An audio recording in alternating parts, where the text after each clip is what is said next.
Coming up, fire raises Odona Market in Accra and government promises to give back what they lost.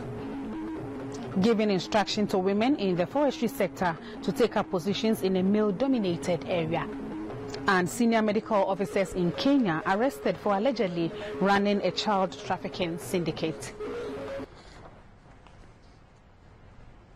Women in the forestry sector have received practical training for positions in areas that have been perceived over the years as men's jobs. On a field trip to the Jimra Forest Reserve in Kumasi, the team leader, Mrs. Doreen Esumanyeboa, said more women must be roped in the entire developmental process in the forestry sector because they are equally up to the task and may even perform better. Many are making a case for gender mainstreaming in the forest sector in recent times. As a zone perceived to be male-dominated, there are efforts to incorporate women in the forestry sector for good governance and active involvement in the decision-making process. In its pursuance, a group of women from the Forestry Commission, industry, academia and the media have received practical training on what pertains in the forest before logs are transferred to the factory for processing. They toured the Jimra Forest Reserve in the Srebosu community of the Ashanti region. After walking for over 3 miles to the production site, the women, though exhausted, were determined to acquire the required knowledge in the sector to take part in every discourse in the forestry arena. The range manager, Madame Rose Samankwa, took the team through the tree felling process, how logs are measured, stamp marking, and the general production line of the wood tracking system. We are using the one that have been packed at the station. So we take the measurements of this log and we will try to make some calculation of the volume of this log.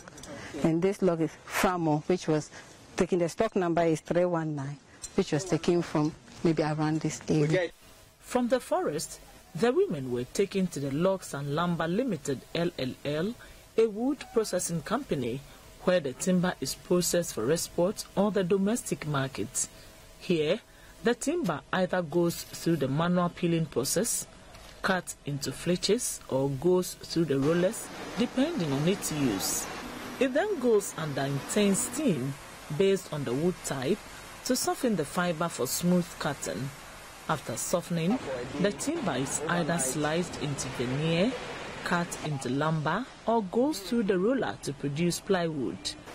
According to the Assistant Certification Manager of LLL, Mr. Alfred Baku, the veneer after slicing are dried up and finally trimmed to get the finished work ready for the export markets.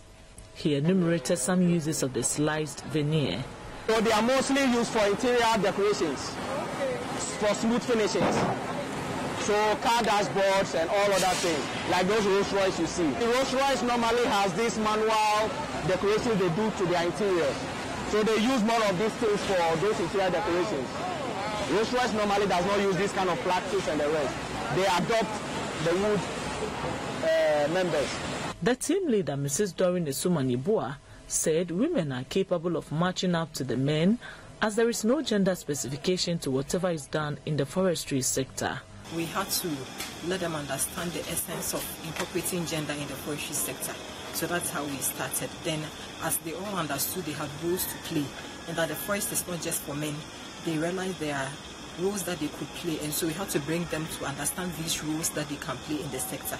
That is how come we are now pushing into technical areas where we expose them to various activities in the sector, like felling checks, stock survey, timber measurements, log measurements, and all that, so that they know that whatever they are doing in the sector is not just for the males, but women can also take part and can also do it, as there is no gender typing to anything that we do in the forestry sector. The training was funded by DFID through Client Aid under the Forest Governance Marketing and Climate Fund. Salme Tetteh, GBC News, Kumasi.